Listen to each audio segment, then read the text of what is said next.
যুদ্ধের ময়দানে, ইসলামের যুদ্ধ, যুদ্ধের ময়দানে মানে কিসের যুদ্ধ? মুসলমানদের সাথে কাফেরদের যুদ্ধ। তো এক কাফের আমার নবীর সামনে আসলো, নবীর সামনে দেখে থাকছে, আসছে কিন্তু নবীর বিরুদ্ধে কি করার জন্য? আরে সবাই কথা বলেন, কি করার জন্য? কিন্তু নবীকে দেখে তার তলোয়ার নিয়ে সে চুপচাপ দাঁড়িয়ে আছে। যে মুসলমানদের নবীর বিরুদ্ধে যুদ্ধ করতে আসছি, আপনি কে? প্রথমে চিনে নাই যে এত সুন্দর মানুষ, আপনি কে? বলে আমি মুসলমানদের নবী।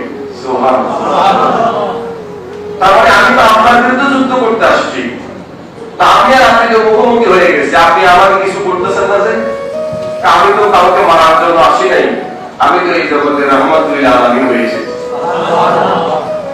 আমি তো দয়ার সাগর নিয়ে এসেছি, মায়া করার জন্য এসেছি।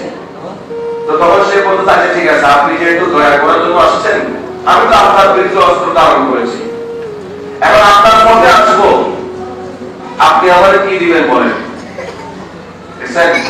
শর্ত দিচ্ছে, আমি আপনার পথে আসবো, আপনি আমার কি দিবেন? তো নবীজি এক এক সময় এক একজনকে এক এক উত্তর দিয়েছেন। এই সময় এই লোককে বলতেছেন, তুমি যদি আমার পথে আসো, আমি তোমাকে জান্নাত দিব। কি দিব? তো সে বলছে, ঠিক আছে, আপনার পথে এসে গেলাম। কালিমা বললো, মুসলমান হয়ে গেল। ইয়া রাসূলুল্লাহ, আপনি আমার কি দিবেন? জান্নাত। তো লোকটা বলতেছে, আপনাদের ধর্মে তো অনেক কাজকর্ম আছে, সেটা কি? জন্মে আসার পর আমি মোকাল্লাফ বিশ্বরা হলাম, মানে আমার উপর অর্পিত অনেক দায়িত্ব, নামাজ, রোজা, যদি সম্ভব হয় হজ, যদি সম্ভব হয় যাকাত, আরো কত আনুষঙ্গিক বিষয় আছে, এগুলো তো আমি কিছুই করি নাই, কিছুই করি নাই।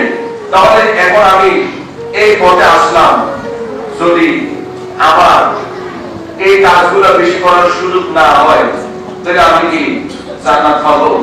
আমার নবীজি বলে দিয়েছেন, আমার কাছে এসে তুমি ঈমানদার হয়েছো, ঈমান এনেছো, এইটুকুই যথেষ্ট, আর আমার জবান থেকে যেটা বের হয়েছে এটা তোমার জন্য যথেষ্ট। এই খুশিতে বেচারা হাত থেকে তলোয়ার আগে করেছে, সে পরে করেছে, নিজের তলোয়ারে নিজে পরে ইন্তেকাল হয়ে গেছে। ইন্না লিল্লাহি ওয়া ইন্না ইলাইহি রাজিউন। কেমনে মারা গেছে? আর খুশিতে খুশিতে, মানে এই ধরনের একটা খুশির সংবাদ শুনে তলোয়ার আগে পড়েছে, তলোয়ারের উপর সে পড়ে মারা গেছে। এখন আপনাদের কাছে বিষয়টা বলি,